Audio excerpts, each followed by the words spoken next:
regardé, chers footistes. Nous sommes encore là pour ce rendez-vous après cette rencontre disputée entre PWD de Bamenda et les Astres de Douala. On va recevoir Denis Ikoul. Bonjour, bonsoir Denis. Un homme déçu, un homme ravi, équilibré au vu de votre profession, mais on peut le dire avec abnégation, les Astres sont en plein désastre. Oui, bonsoir à tout le monde, bonsoir à nos amis internautes. Effectivement, les Astres sont en plein désastre. C'est une équipe qui, dans le jeu, n'a pas été ridicule. C'est une équipe qui a montré de bonnes choses dans le jeu. C'est vrai que techniquement, certains joueurs sont un peu en dessous de la moyenne, mais collectivement, ils ont quand même su montrer un certain nombre de choses, notamment sur les côtés avec des garçons comme Beyo Bato qui ont été parfois remuants.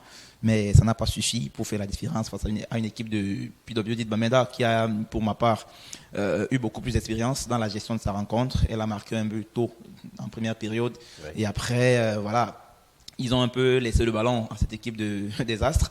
Et ils ont essayé de contrôler et de la maintenir le plus loin possible de leur but. Et à la fin, ils s'en sortent vainqueurs de cette opposition. Je crois que 1-0, il est difficile de dire que c'est un score qui n'est pas mérité. Alors, avant de revenir sur le score même de cette rencontre, dans le vécu de cette rencontre, ouais, on a vu un arbitre, nos confrères de la CRTV l'ont d'ailleurs décrié, qui avait facile la main dans la poche pour une finale de la Coupe du Cameroun, pour une finale d'une compétition comme celle-là.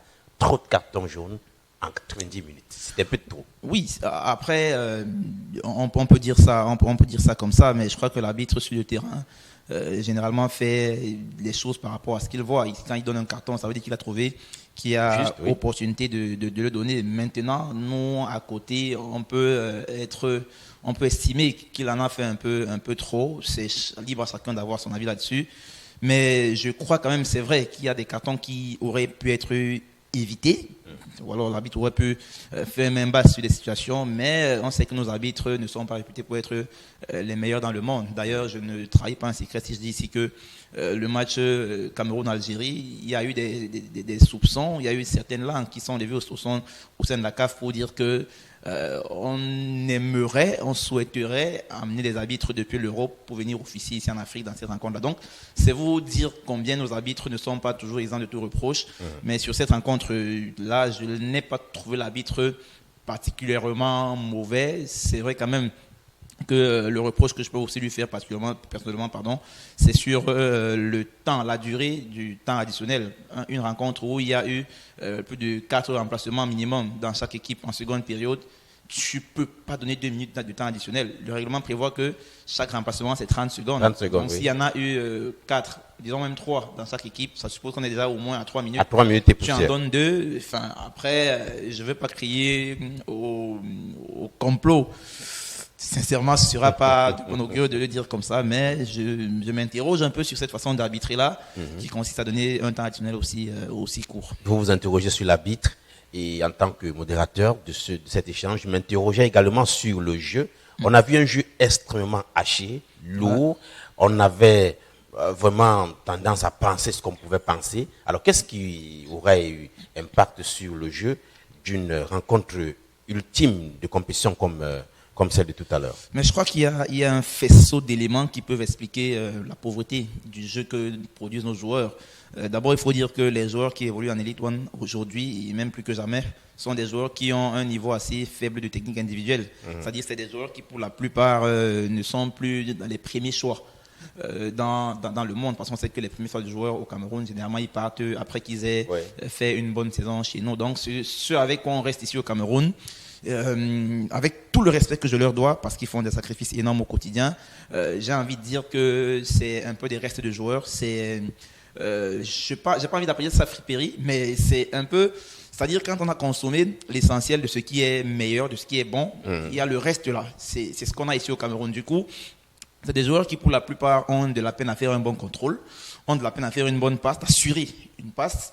Et on a vu que collectivement, que ce soit dans l'une des équipes comme dans l'autre, il était difficile de voir 4 passes. Ouais. 3 passes même, c'est récupération, dégagement, alors que toutes les conditions étaient réunies pour que le match puisse être assez beau. Une belle pelouse, le public qui était présent. Donc, il y a cet aspect-là déjà qui peut expliquer cette pauvreté dans le jeu. Mais après cela, il faut aussi dire que la plupart de nos joueurs ne sont pas habitués à jouer dans un environnement comme celui d'aujourd'hui. C'est-à-dire un environnement où tu as quand même plus de 20, 25, 30 000 supporters qui sont dans les gradins, qui poussent, où tu as Samuel Eto'o qui est là en haut, tu as le Premier ministre qui est là, tu as les autorités qui sont là, dans un contexte assez particulier, d'un match qui est diffusé à la télé.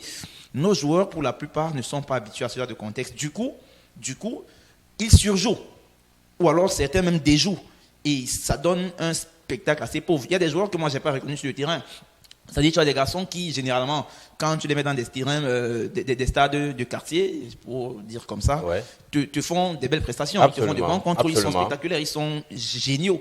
Mais aujourd'hui, tu vois le même joueur, tu te dis, mais le mec, qu'est-ce qu'il a mangé? Qu'est-ce qui lui passe par la tête? Donc, il y a tout cet environnement-là qui fait que les joueurs ne peuvent pas donner le meilleur d'eux-mêmes. Et je crois que, là, vous m'accordez encore 30 secondes, je crois que c'est là tout le travail que cette fédération camerounaise de football aura à faire pendant son mandat. C'est-à-dire essayer de permettre à ce que ce qu'on produit sur le terrain puisse attirer les gens. Parce qu'on a vu, aujourd'hui, le stade était gratuit. L'entrée était gratuite au stade, mais le stade n'était pas plein. Ouais. Je suis désolé, loin d'être plein même d'ailleurs.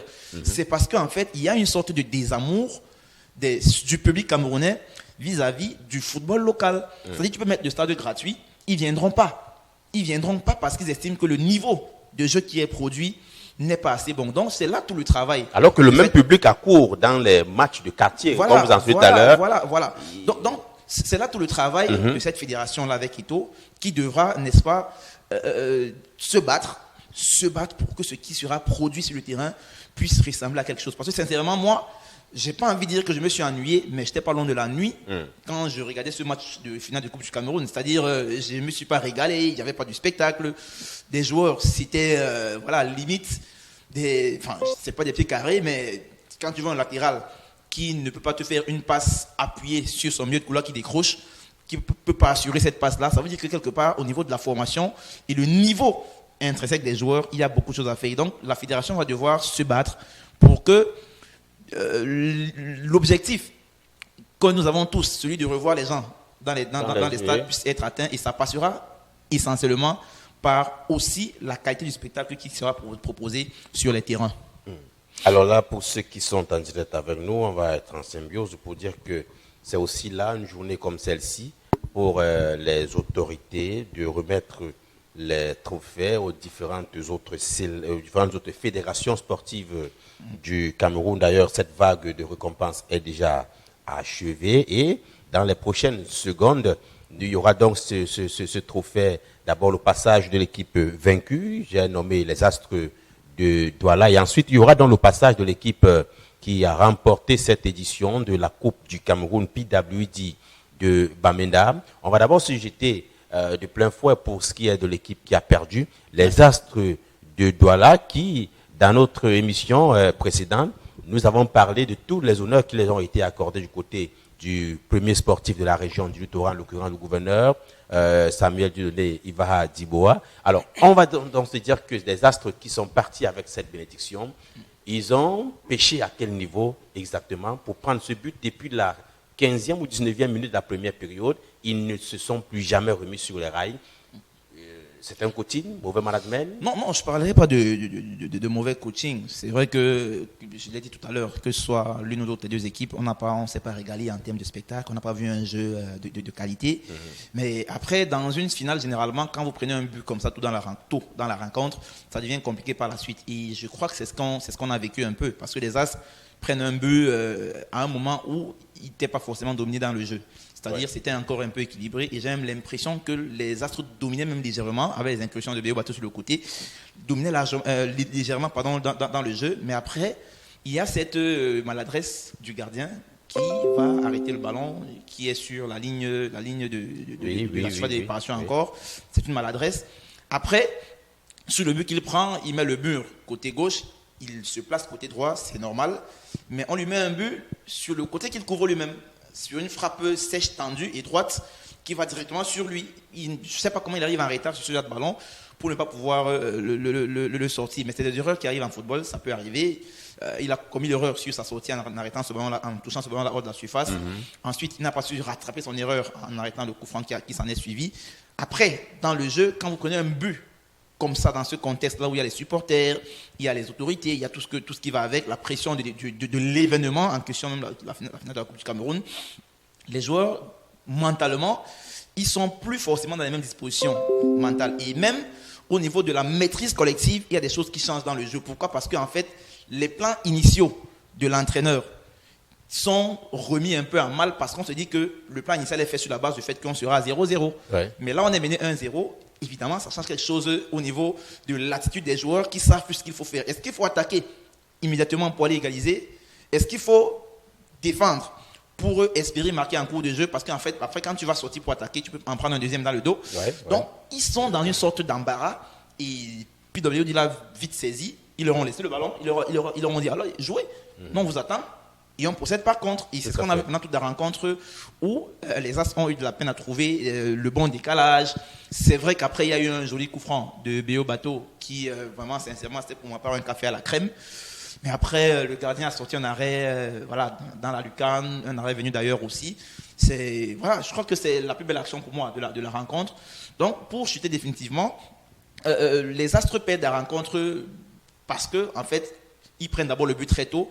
Et ensuite, ils ont péché dans la capacité à se refaire mentalement pour pouvoir aller chercher cette équipe-là quand ils étaient menés. Alors, on va se dire que c'est les Astres qui perdent. Et peut-être pour ceux qui savent souvent très bien faire le jeu de comparaison au niveau des statistiques, on avait déjà cette tendance au niveau des statistiques. Les Astres encaissent beaucoup par rapport au PWD de Bamenda, qui est une équipe viscéralement très défensive. Les Astres, jusqu'ici, avant cette finale, avaient marqué 12 buts et en avaient encaissé 4 buts. PWD, 11 buts et en avaient encaissé seulement 2 buts. Mon cher Denis Sipoul, cela donnait déjà des signes indicateurs. On va retracer rapidement pour la gouverne de nos internautes le parcours des Astres de Douala qui a échoué. Malheureusement, à la finale de cette édition, 3-0, c'était contre One to One de Yaoundé. Les Astres qui ont aussi gagné Aigle 3-1. 2-1, c'était contre MS de Loum. Astre a sorti option de Limbé, 1-0. Les Astres ont battu Coton Sport dans un match coupé, 3-2. Eh bien, le parcours de PWD de Babenda également très élogieux. On va le dire rapidement. Le PWD qui bat Triomphe FC 3-1. C'est en 32e de finale. En 8e de finale, ce sont des défaites de Canon de Yaoundé 1-0. 2-1, c'était contre Renaissance de Ngoumou. 2-0, c'était contre Avion de Nkam. 3-0, c'était contre l'Union sportive de Douala. On ne va jamais le dire assez. PWD, 2 buts encaissés pour le coup de 6 matchs joués. C'est dire quand même que Astre avait vraiment du pain sur la planche ce soir. Oui, autant PWD n'encaissait pas beaucoup de buts, autant les Astres en marquaient aussi. Parce que si les Astres encaissent et gagnent, ça suppose qu'ils marquent plus qu'ils n'encaissent. Parce que pour gagner un match en football, il faut marquer plus de buts que l'adversaire. Donc, c'était un peu ça. Mais après, chaque match, on ne le dira jamais assez, chaque match en football a sa vérité. C'est-à-dire, vous pouvez être super fort défensivement, mais sur un seul match, vous explosez. On l'a vu à la CAN. Cameroun-Égypte. Le Cameroun était sur des chapeaux de roue avant de rencontrer l'Égypte. On marquait toujours minimum 2 buts. À chaque match, minimum 2 buts. Mais après, face à l'Égypte, patatras. Stérilité. Voilà. Donc, chaque match en football a sa vérité.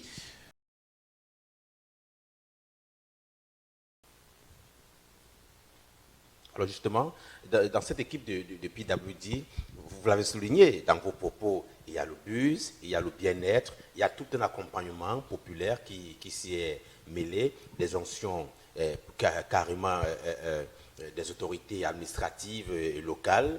C'est dire que tous ces phénomènes ont plutôt ajouté, boosté le moral de cette équipe de football. Oui, il faut dire que c'est une équipe qui a été qui a été largement soutenue par beaucoup d'ondes positives venant de tout ce qui est comme région anglophone au Cameroun, notamment le nord-ouest et le sud-ouest. Il y a un bus qui a été nouvellement acquis à hauteur de, je crois, 55 millions de francs CFA toutes les élites se sont mobilisées derrière leur équipe pour pouvoir lui offrir des conditions de préparation optimales. Toutes ces élites étaient d'ailleurs au stade en train de regarder ces jeunes-là jouer. Donc, c'est un environnement qui les prédestinait un peu à remporter cette finale, parce qu'une autre issue qu'une victoire aurait gâché la fête du côté de Bamenda. Et quand vous savez que c'est l'équipe qui va encore ouvrir le championnat dans quelques jours, c'est dire que la fête va juste se prolonger encore du côté de Bamenda. Donc, dans le jeu, ils ont assuré, parce qu'en fait, une finale ne se joue pas, mais elle se gagne. Ils peuvent avoir quelques petites difficultés ou alors petites lacunes sur certaines phases et tout le reste, mais à la fin, ce que l'histoire retient, c'est généralement la victoire. Et l'équipe des Astres a réussi, de PWD de Bamenda, a réussi à s'en tirer aujourd'hui avec ce sacre-là en Coupe du Cameroun, qui est d'ailleurs le premier de son histoire, il faut le dire. C'est une bonne chose pour cette région-là qui est quand même, depuis plusieurs années déjà, meurtrie par de tristes événements. Je crois que cette victoire va leur mettre un peu de baume au cœur. Elle va peut-être pas penser les plaies que certaines populations là-bas vivent, mais elle viendra quand même peut-être le temps d'une soirée, le temps d'une semaine, permettre aux uns et aux autres de penser un peu à autre chose, d'oublier les inquiétudes du quotidien et de célébrer à l'unisson cette victoire-là qui, pour ma part, est la bienvenue. Victoire qui est la bienvenue. On a vu cette équipe toujours depuis WD. Elle a marqué à la 15e, 19e minute, je n'ai pas les exactitudes. Ouais. Et puis, c'est carrément recoquillé, refermé en soi-même. Elle avait de la peine. C'est à peine qu'elle faisait des contre-attaques et autres. C'est un système un peu comme le championnat italien. On parle de catenaccio. Ils ont un peu joué au lâche. Ou alors ils se sont dit, peu importe le jeu, qu'il soit haché, à mordre ou tout ce que cela va avec, l'essentiel, c'est de remporter le trophée. Oui, je crois qu'ils se sont un peu facilité le match parce que dans une finale, généralement, le plus difficile souvent, c'est d'ouvrir le score. Et quand vous réussissez à ouvrir le score, généralement, c'est un match. C'est-à-dire une finale ne se joue pas sur 2 matchs, c'est sur un match. Du coup, quand vous avez l'avantage d'ouvrir le score et très tôt, comme eux ils l'ont fait avant la 20e minute, évidemment que vous essayez, votre priorité désormais, c'est de sécuriser d'abord ce score-là avant éventuellement de penser de penser à une égalisation. Et c'est exactement ce qu'ils ont fait. Ils ont marqué ce but sur coup franc, j'ai même envie de dire contre le cours du jeu. Et après, bam, ils font un bloc bas, ils vous attendent, ils défendent de manière compacte et ils essayent de procéder par contre pour vous mettre en difficulté.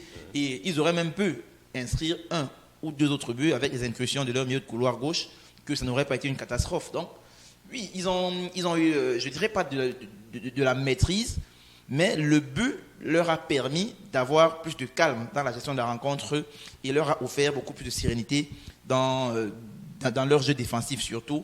Et leur a enlevé un peu cette pression-là, qui est la pression de la victoire absolue, parce qu'en fait, ils venaient d'aller au score et désormais, c'était aux Astres de faire le jeu pour pouvoir renverser la tendance. Astres devait donc faire le jeu. Astres a essayé, beau comme diable, de remettre les pendules à l'heure, mais cela n'a pas été possible. De façon objective, là c'est pas l'avis d'un supporter non. Vous êtes déçu par le jeu de Astres, c'est quand même les Brésiliens de Bepanda. Et quand on parle de Brésil, dans un autre genre, on comprend que c'est l'efficacité, c'est le beau jeu. Oui, mais écoutez, être déçu du jeu d'une équipe au Cameroun aujourd'hui serait être très naïf, parce qu'on sait bien que nos équipes, toutes, dans leur globalité, ne brillent pas forcément par la beauté de leur jeu. Les rares équipes que moi je vois bien jouer au Cameroun, c'est les équipes de Laurent Jam, qui généralement essayent de mettre sa patte de façon à ce que l'équipe puisse garder le ballon. On l'a souvent vu avec Bambotos, où Bambotos pouvait aligner 4, 5, 6 passes, parfois même 10 passes sur une phase de jeu. Mais les autres équipes, généralement, c'est assez poussif, c'est du kick and rush, c'est-à-dire on dégage, on essaie de jouer les deuxièmes ballons, en fait d'abord le duel aérien, ensuite les deuxièmes ballons qui vont revenir, et c'est ce qu'on a vu des Astres alors que l'adversaire était en train de jouer bloc bas.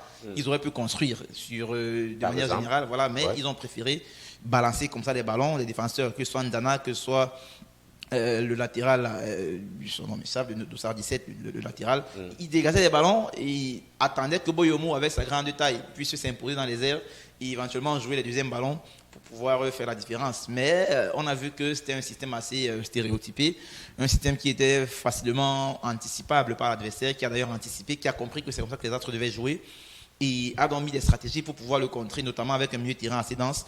Parce que dans les duels aériens, quand Boyomo remporte le duel, après au sol, à la retombée, tu voyais 2 ou 3 joueurs de PW Bamenda qui étaient là pour récupérer le ballon. Donc, c'est un échec tactique, j'ai envie de dire comme ça, de la part des Astres de Douala. Échec parce qu'en face, il y a une équipe qui, d'abord, a réussi à se faciliter la tâche en marquant un but très tôt dans la rencontre. Ouais. Et ensuite, a su gérer les velléités offensives de son adversaire à travers un système qui était adapté pour le faire à travers la contre-attaque et une récupération assez basse et une projection rapide dans la moitié terrain adverse. 1-0 en faveur de PWD de Bamenda dans cette finale âprement disputée dans l'encre du stade Amadou à Idio. C'est aussi là une étape passée parce que dès mercredi, PWD redescend dans l'arène mais dans une autre compétition. Celle-là, c'est le début du championnat Ligue 1 au Cameroun. Ce sera contre Bamoutos de Bouddha. Certainement, on aura eu l'occasion, avec la complicité de l'administration de CFoot, de faire une émission de veille d'armes pour le coup d'envoi de ce championnat. Mais puisque nous parlons de la Coupe du Cameroun, on va se dire quand même que le vainqueur de cette Coupe,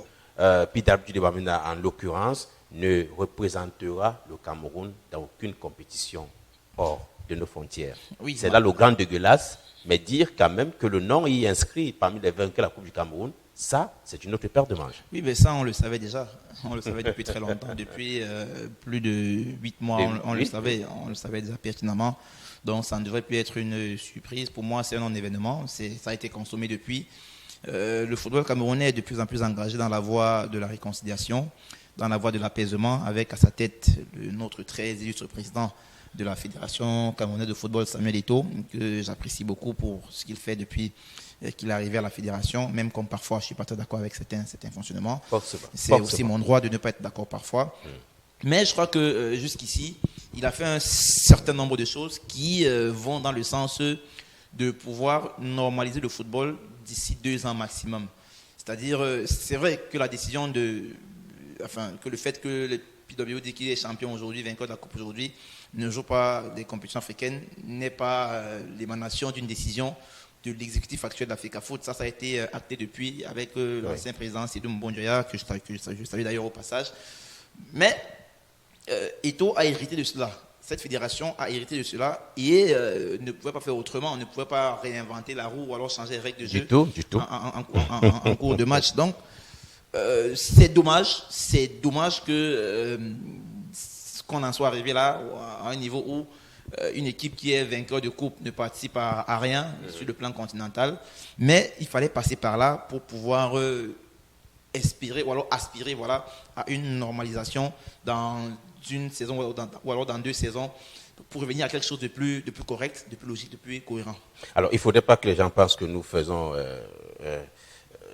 une chose et nous en laissons une autre. On va quand même parler sur le plan administration, protocolaire. On a vu Samuel Eto'o sur les gradins et le représentant du chef de l'État, le Premier ministre, était bel et bien présent dans les tribunes, et aussi quelques ministres, à l'occurrence le ministre des Sports, dont le département était très sollicité ce soir.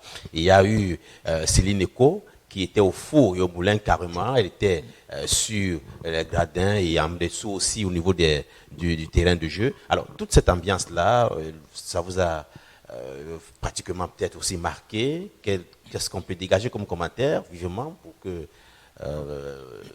les joueurs se sentent forcément bien dans leur peau, puisque beaucoup ont réclamé le président pour le bien, mais il n'a pas été, pour le coup, présentiel ce soir. Oui, je pense qu'il y a eu beaucoup d'improvisation. J'ai le sentiment qu'il y a eu beaucoup trop d'improvisation dans l'organisation de cette finale de Coupe du Cameroun. Je ne vais pas revenir sur la programmation en elle-même, parce qu'on s'est réveillé comme ça un matin, on a trouvé cette note du SGPR qui indiquait que la finale se jouerait dimanche. Je vais pas revenir là-dessus, mais sur ce qu'on a vu à la télé, dans l'organisation, il y a eu beaucoup d'improvisation. D'abord, la petite fille qui devait remettre le bouquet de fleurs au Premier ministre quand il est arrivé. Elle a eu de la peine à finir sa phrase à un moment. C'est-à-dire que tu sens que ça n'a pas été répété avec l'enfant. Dommage, la pauvre. La frustration aussi est invitée. Voilà, elle n'y pouvait rien. Donc ça a été beaucoup trop improvisé. Et donc elle n'a pas eu le temps de pouvoir répéter ses gammes, de pouvoir répéter ce qu'elle devait dire au Premier ministre. Elle a eu 2-3 interruptions pendant son speech. Et c'est une enfant, elle n'a que 9 ans. Et donc il lui fallait beaucoup plus de temps matériel pour pouvoir répéter Absolument. son Des mises en scène pour voilà. accompagner tout ça. Voilà, et quand on quitte de là, tout ce qu'il y a eu en termes de communication autour de l'événement aussi n'a pas été très correct parce qu'on a vu que le public n'était pas au rendez-vous. Absolument. Pour un stade ou alors un match de finale de Coupe nationale d'un pays où l'entrée est quand même gratuite, c'est-à-dire que tu ne payes rien pour y aller, qu'on voit quand même que le stade n'est même pas plein de moitié, c'est pour moi un couac organisationnel et on aurait pu faire mieux si on s'était pris un peu à temps ou alors on avait pris des mesures urgentes pour pouvoir sensibiliser les populations à venir au stade. Alors, après cela, il y a le petit cérémonial d'avant-match, d'avant le coup de sifflet, le coup d'envoi de la rencontre, qui pour moi aussi a été un gros raté. Parce que, rendez-vous compte, les équipes sont quittées du tunnel pour venir entrer dans l'aire de jeu. On était encore 12 minutes avant le coup d'envoi. Alors que le cérémonial d'avant-match, généralement, dure 4 à 5 minutes. Maximum, quand il y a les hymnes à exécuter, c'est 4 à 5 minutes. Et là, on était à moins de cela. Ça fait quoi? L'incident, c'est vrai que ça a été que le match qui devait débuter à 15h30 minutes exactement, a débuté à 15h26. À 15h26 minutes. Donc, 4 minutes plus tôt. Pourquoi? Parce qu'en fait, le cérémonial... Et après une longue attente, voilà, l'arbitre a jugé qu'il était déjà fatigué d'attendre. Parce qu'en fait, le cérémonial qui devrait en principe finir autour de 15h29 29 minutes et 40 secondes maximum, est fini alors qu'il était encore 15h23 minutes. Alors l'arbitre, qu'est-ce qu'il a fait? Il a attendu pendant 3 minutes, le temps que 15h30 arrive. Mais à un moment, il a dit, mais qu'est-ce qu'on va faire? On ne va pas attendre toute une éternité parce qu'en fait, ça n'a pas été bien synchronisé et donc il a été contraint de lancer la rencontre 4 minutes plus tôt. En fait, si on est sérieux, c'est une faute grave. Parce que quand on dit 15h30, en fait, c'est 15h30. Vous pouvez avoir 5 secondes de retard ou alors 5 secondes d'avance. D'avance, mais oui. Pas 4 minutes d'avance. Pour moi, c'est un problème. C'est de trop. Ça montre qu'il y a eu beaucoup trop d'improvisation. Il n'y a pas eu de répétitions par rapport à ces cérémoniales d'avant-match et c'est bien dommage. Et aussi au niveau des remises, des récompenses, on voyait des athlètes des autres disciplines, ça passait rapidement à la flèche. Il n'y avait pas... On a voulu 5 secondes de plus, ne serait-ce que pour se prendre des photos immortalisées. Voilà. Ça allait très vite, c'était d'une vitesse d'éclair incroyable. Allez, on va donc se terminer à ce niveau. PWD, on le rappelle à nos internautes, remporte donc cette édition de la Coupe du Cameroun. Un beau champion d'ailleurs. 1-0, un beau champion, vous le dites. On imagine que la fête au QG de cette équipe est déjà vraiment à son paroxysme, et que les populations du nord-ouest et du sud-ouest véritablement se sentent impliquées et imprégnées dans cette victoire-là. On va donc se dire ainsi et peut-être prendre une pause.